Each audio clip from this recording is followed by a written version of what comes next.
and the climate-controlled vault beneath Windsor Castle.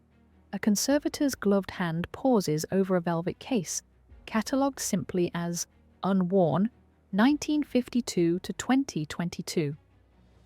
The tiara inside, diamonds set in platinum, baroque scrollwork catching no light, but the archivist's lamp has never appeared in a state portrait, never glinted under television cameras, never pressed against the temples of the woman who inherited it 70 years ago. The Royal Collection inventory, updated annually, carries a notation in the margin, condition pristine, handling minimal. Elizabeth II received this tiara, and dozens like it, upon her accession in February 1952. She opened the cases, she studied the provenance cards, and then, with the quiet deliberation that would define her reign, she chose restraint over display. What she refused to wear became as eloquent as what she did. Subscribe if you want to understand how silence became the most powerful statement in royal jewelry history. When Elizabeth Alexandra Mary Windsor became queen on the 6th of February 1952, she inherited not just a throne but a treasury of symbolic language written in gemstones. The Royal Collection's jewelry inventory, meticulously maintained since Queen Mary's cataloguing efforts in the early 20th century, included dozens of tiaras of verifiable provenance, Hanoverian sunbursts, Stuart floral clusters, Victorian fringe designs that had crowned 4 generations of British queens. Each piece arrived with its own archive, hand-drawn sketches on yellowed cards, notes in fountain pen detailing which stones had been reset, which clasps reinforced, which pieces Queen Mary herself had worn to the Delhi Durbar of 1911. Elizabeth, 25 years old and newly bereaved, spent her first weeks as monarch in quiet conference with the crown jeweler. Witnesses later recalled her systematic approach. She examined each tiara under lamplight, traced the metalwork with careful fingers, asked questions about weight and balance. The inventory cards from those early months show her initials beside certain entries, a cipher of approval, but beside others nothing. Some of those tiaras would remain in their velvet cases for the next 70 years, their diamonds catching light only during periodic conservation checks. The inheritance was complete. The choices had already begun. By the spring of 1953, as Westminster Abbey prepared for the coronation, the symbolic stakes of jewelry selection had crystallized. Queen Mary, Elizabeth's grandmother, and the monarchy's most formidable curator, had died the previous year, but her influence lingered in every unlocked case. Mary had believed in visual abundance. She wore tiaras stacked upon tiaras, layered necklaces, brooches clustered like armor. Her preference had been for pieces that announced dominance: the Cambridge emeralds, the Delhi Durbar parure, the girls of Great Britain and Ireland tiara when it had first arrived as a wedding gift. Maintenance. Logs from Garrard and Company, the crown jewelers, reveal the pattern Elizabeth would establish instead. Some pieces required annual servicing, clasps checked, settings tightened, velvet linings replaced from handling. Others showed no wear. The contrast was not accidental. Britain in 1953 was still rationed, still rebuilding, still processing the cost of victory. Elizabeth's choice of restraint, the same tiara worn repeatedly, the baroque extravagances left in darkness, communicated what words could not. She would be magnificent, but never wasteful, regal, but never remote. The tiaras she refused became ghosts in the collection, present in inventory but absent from history.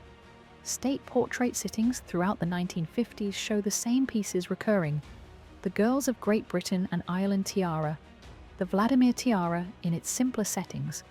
The others remained catalogued, conserved, and conspicuously unworn. The language of refusal required no official announcement. Between 1954 and 1965, as Elizabeth established the protocols of her reign, a pattern emerged in photographic records and court circulars. Antique pieces with rose-cut diamonds and historical Stuart-era provenance appeared in inventory lists, but never on her head. The Oriental Circlet, designed for Queen Victoria with opal lotus flowers, remained in its case. The Burmese ruby tiara, commissioned in the 1970s, was never photographed during state visits.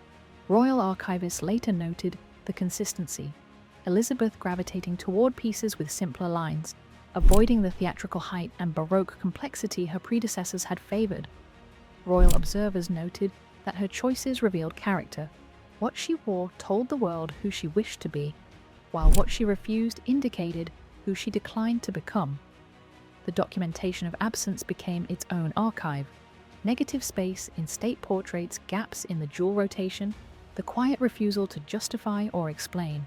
Elizabeth never issued statements about her jewelry choices. She simply appeared year after year in the same handful of carefully selected pieces, while the rest of the collection remained in climate-controlled storage. The vault became a repository not just of beauty but of silence. The tiaras that witnessed only darkness, their diamonds refracting nothing but museum light during annual condition checks, became artifacts of a different kind of power. The power of restraint, the eloquence of what remains unspoken. Through the 1960s and 1970s, as Elizabeth attended state banquets, diplomatic receptions, and opening ceremonies, the pattern in her jewelry rotation became unmistakable. The girls of Great Britain and Ireland. Tiara Saint-Louis, originally a wedding gift in 1947, converted from its necklace form, appeared frequently in formal portraits between 1960 and 1985, according to photographic archives. The Grand Duchess Vladimir tiara, inherited from Queen Mary, appeared in two configurations, with pearl drops for European state visits, with emerald drops for Commonwealth events. The Lover's Knot tiara, a favorite of Queen Mary, occasionally emerged for specific diplomatic occasions, but these three pieces and perhaps 5 others constituted the entire visible collection. The royal collection inventory listed dozens of tiaras. Elizabeth wore fewer than 10. The diplomatic context made the consistency even more striking. Jewelry in royal circles functioned as a controlled messaging system. A particular tiara at a particular event communicated alliance, honor, historical continuity. Elizabeth's refusal to deploy the full arsenal spoke its own message. She was not interested in overwhelming, she was interested in precision. Court observers noted her decisions with the same attention they gave to seating arrangements and menu selections. Royal observers later noted that what she wore communicated clearly, but what she chose not to wear spoke even louder. The unworn tiaras remained pristine, their metalwork unscratched, their settings undisturbed. Restraint, it became clear, was not absence of power. It was power expressed through discipline, through the capacity to refuse splendor even when splendor was available. The monarchy she was building required different crowns than the ones her grandmother had worn. The tiaras Elizabeth refused carried their own histories, parallel narratives of previous wearers whose relationships to adornment had been entirely different. Queen Alexandra, consort to Edward VII, had worn jewelry as exuberant performance, layering necklaces to hide a scar, stacking tiaras for maximum theatrical effect, commissioning pieces specifically for their ability to dominate a room. Queen Mary had approached jewelry as curatorial mission, acquiring pieces to preserve dynastic continuity, wearing them as armor against the chaos of the early 20th century. Museum condition reports from the 1980s, examining pieces that had passed from Mary to Elizabeth, revealed the disparity in a single forensic detail: wear patterns on clasps. Alexandra's tiaras showed stress marks from repeated fastening. Mary's showed signs of alteration, resetting, obsessive maintenance. Elizabeth's unworn pieces showed almost no handling beyond conservation checks. The contrast illuminated a fundamental question: what did inheritance mandate? Was a queen obliged to perform with every tool at her disposal, or could she choose which symbols to deploy? Elizabeth's answer was enacted through absence. The baroque excess, the oversized diamonds, the pieces designed for eras when monarchy meant domination rather than service. These remained in the vault, not sold, not broken apart, but not worn. The preservation was its own statement. She refused to break the chain of custody, but she also refused to pretend the symbols still fit the role. Museum catalogues later noted that inheritance doesn't mandate performance, it simply preserves the option. The beauty remained, the distance remained, and in that gap between possession and use, A new kind of royal language emerged, one built on restraint rather than display. By the 1980s, those who worked closest to the Queen had begun to articulate what the public could only observe from photographic evidence. Former members of the royal household recalled Elizabeth's jewellery selection process with striking consistency. She knew precisely what she wanted, and her choices were never about fashion or even beauty alone. They were about what fit the moment. The pattern that emerged from these recollections revealed a queen who had developed an aesthetic philosophy as rigorous as any museum curator.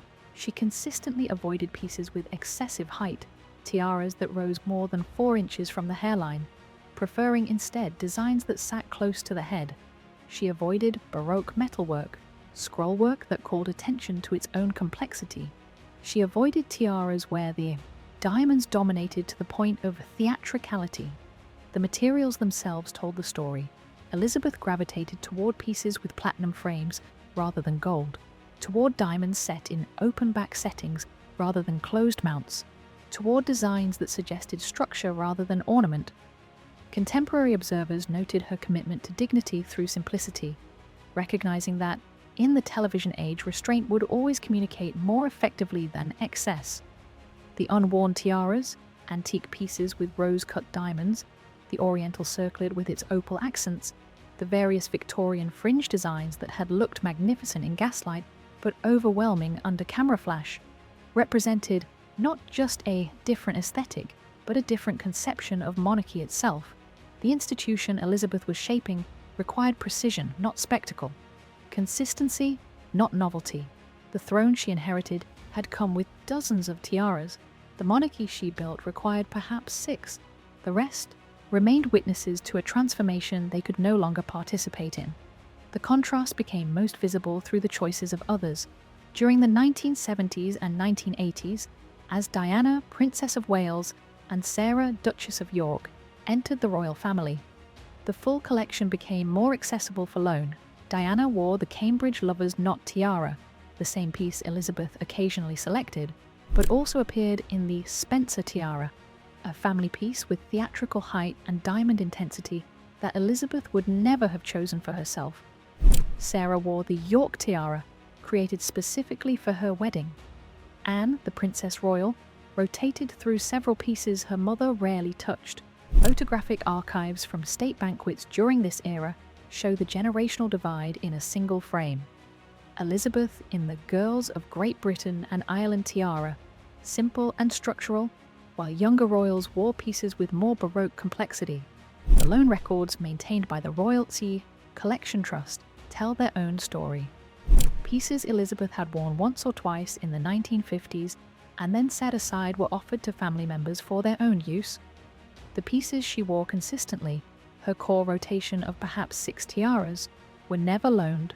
The pattern suggested not hoarding but clarity.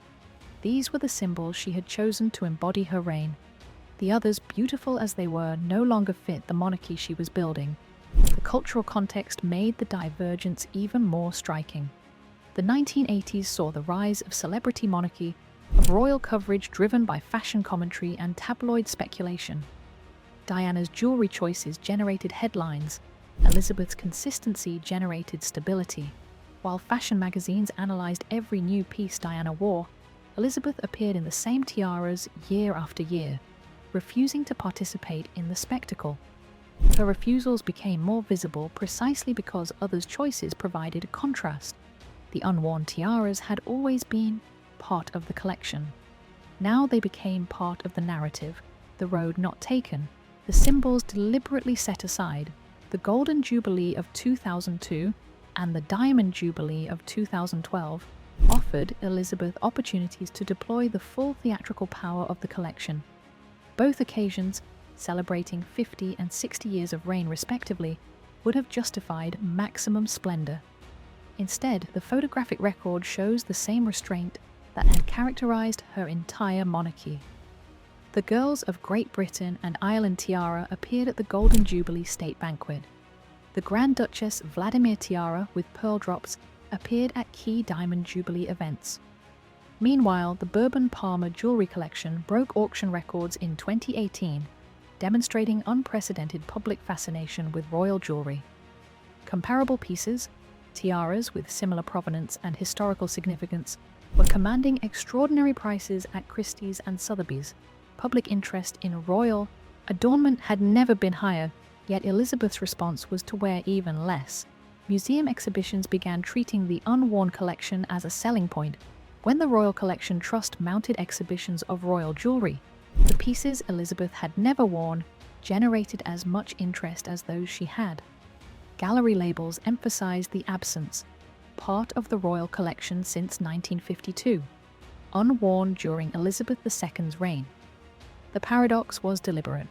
By refusing to wear everything, Elizabeth had made even the unworn pieces more valuable, not in monetary terms, but in historical significance. They had become artifacts of restraint, witnesses to a reign defined by what was not done as much as what was. Museum curators noted that these pieces gained deeper meaning through her refusal, their beauty preserved, but their symbolism transformed. What had once been tools of royal performance became museum pieces, evidence of a monarchy that had chosen service over spectacle.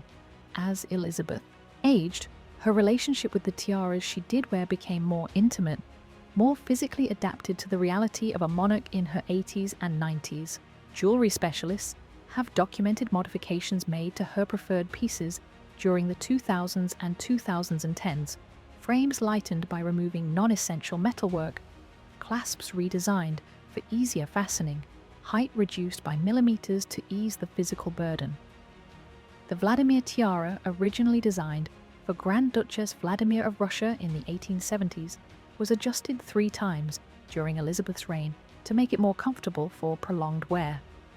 These alterations and coquetry, done with conservation-grade reversibility documented in detail, represented a form of personalization. The Queen was making the jewelry fit her needs rather than forcing herself to fit the jewelry's demands. The unworn tiaras, by contrast, remained structurally unchanged. They existed in the vault exactly as they had when she inherited them in 1952, frozen in the aesthetic preferences of previous eras. Antique pieces retained their historical rose-cut diamonds. The Oriental Circlet kept its Victorian opal accents. The various fringe designs remained towering, theatrical, built for an age when queens wore tiaras for hours at a time without concern for physical comfort. Elizabeth's refusal to alter these pieces became a form of conservation. By keeping her distance, by never wearing them, never adjusting them to contemporary taste or physical necessity, she protected them from the inevitable wear of use. The paradox was striking. The tiaras she loved most showed the marks of that love, while the ones she refused remained pristine. Royal collection curators have noted that she protected these pieces by maintaining distance, achieving preservation through abstinence. The distinction between use and conservation, between living symbols and museum artifacts, had never been clearer. Elizabeth wore jewelry, but she also curated it, and part of curation was knowing when to keep beauty under glass. By the final decade of Elizabeth's reign, between 2012 and her death in September 2022, the pattern had become unmistakable even to casual observers. Photographic documentation from state events during this period shows the Queen rotating through the same 3 pieces repeatedly. The girls of Great Britain and Ireland, tiara for major ceremonial occasions, the Vladimir tiara for state banquets, and occasionally the Brazilian aquamarine tiara for less formal events. That was the visible collection.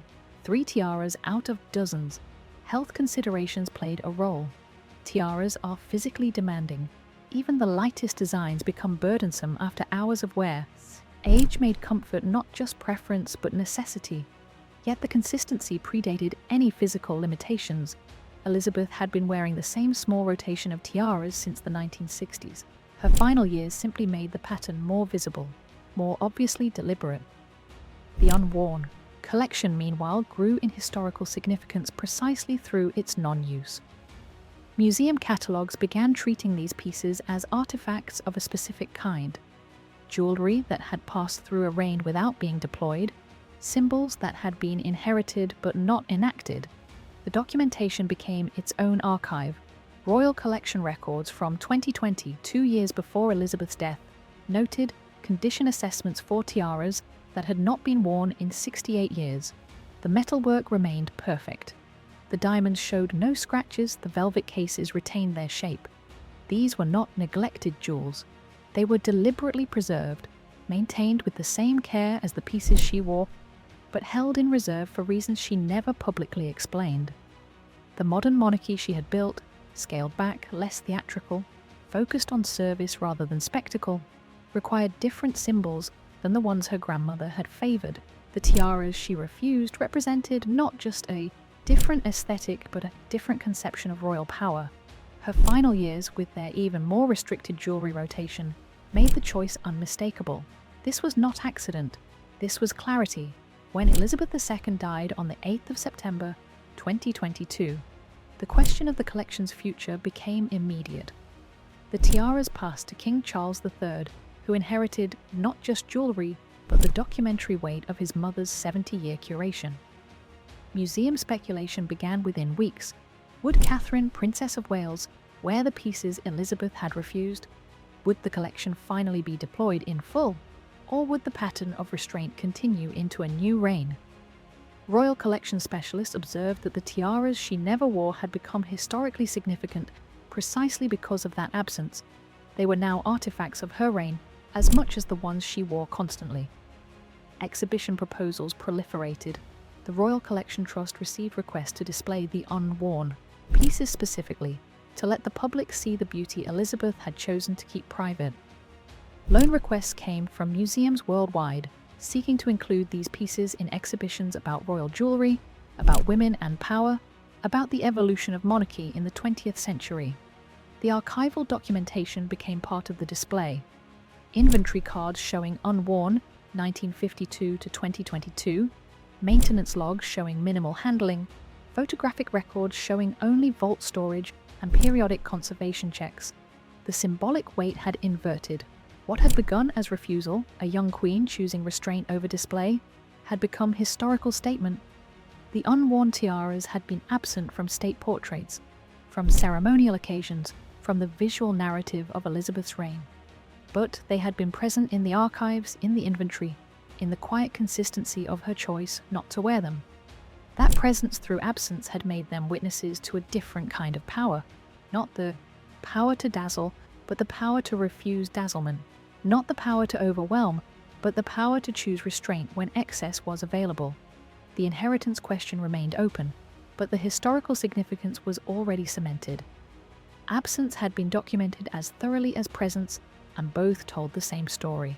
Since Elizabeth's death, scholars and historians have reinterpreted her jewellery choices through frameworks she never explicitly claimed: feminist autonomy, aesthetic philosophy, personal sovereignty within institutional constraint. Recent scholarly analysis examines the unworn collection as evidence of a queen asserting control over her own image in an institution where control was rarely granted to women. The tiaras she refused, baroque, theatrical, designed for maximum visual impact, represented a performance of femininity Elizabeth declined to give. The ones she wore, structural, restrained, elegant, without overwhelming, suggested a different relationship to power, one based on consistency rather than spectacle. Auction records support the interpretation. When other royal collections come to market, unworn items consistently generate fascination disproportionate to their beauty. The provenance of refusal has become its own form of value. Elizabeth's choices, documented across 70 years, represented the most sustained example of this phenomenon. A monarch with access to extraordinary beauty who chose again and again not to deploy it. The documentary evidence resists simple interpretation. Was it control? A woman asserting the right to define her own image? Was it duty? A recognition that modern monarchy required restraint rather than excess? Was it personal preference? An aesthetic philosophy she never felt obligated to explain? The archives preserve her choices but not her reasoning. Letters and diaries from her reign, released gradually, contain almost no discussion of jewellery selection. She simply wore what she wore and refused what she refused, leaving interpretation to others. Her private reasons remain unknown, a privacy she maintained absolutely, and that silence became part of the tiara's power. The moral complexity remains unresolved. perhaps deliberately so. The tiaras she refused tell a story, but the ending belongs to those who view them now, trying to understand what silence meant when deployed with such precision, such consistency, across such an expanse of time. The jewelry keeps its secrets as thoroughly as the woman who refused to wear it. The unworn tiaras remain in the royal collection, catalogued and conserved, held in climate-controlled storage at Windsor Castle and other secure locations. Their current status is precisely what it was during Elizabeth's lifetime: present, pristine, and profoundly unused. Public perception has shifted in the years since her death. What might once have been read as simple preference is now understood as deliberate curation, a 70-year statement about the nature of monarchy and the limits of symbolic display. Proposed museum exhibitions may feature these pieces specifically because of their unworn status, treating them as artifacts of royal restraint rather than royal splendor. The exhibition materials describe them not as jewelry Elizabeth declined to wear, but as jewelry that witnessed her reign from darkness, that absorbed the meaning of her absence. A museum card prepared for one such exhibition reads hypothetically, "The Stuart Tiara, owned 1952 to 2022, unworn." The brevity is deliberate. The absence is the point. The unworn status has become the primary historical fact, more significant than the diamonds, more meaningful than the provenance. These are tiaras defined not by who wore them before Elizabeth, but by the fact that Elizabeth refused to wear them at all. The final image remains unchanged from the first, velvet cases closing, museum light fading on diamonds that caught no other illumination during 70 years of royal custody. The weight of beauty unused, the eloquence of restraint maintained across an entire reign, the quiet power of a woman who inherited dozens of tiaras and chose to wear perhaps 6. What remains is not spectacle but question. Did she refuse them because they represented a monarchy she was leaving behind? Did she preserve them because she understood their historical value exceeded their symbolic use? Did she simply prefer simplicity and maintain that preference with the same discipline she brought to every other aspect of her role? The answers remain in the vault, unspoken, documented only through pattern and choice. She communicated through absence as clearly as others did through display. The tiaras she refused became as eloquent as the ones she wore. And in the end, what remains untouched speaks loudest of all. Not as failure, not as rejection, but as deliberate silence, maintained with the precision of a woman who understood that restraint could be its own form of crown. The museum glass reflects nothing now but archival light. The velvet cases remain closed. The diamonds wait in darkness as they have for decades, preserved through the discipline of distance. Elizabeth II opened those cases once in 1952 and chose. The tiaras she refused never touched her temples, never appeared in portraits, never communicated anything but her capacity to say no when yes was expected. The legacy is not the jewelry. It is the choice. It is the recognition that inheritance creates obligation but not compulsion. That beauty can be honored through preservation as much as through use. That a crown can be worn in many forms and silence is one of them. The unspoken choice remains the final word.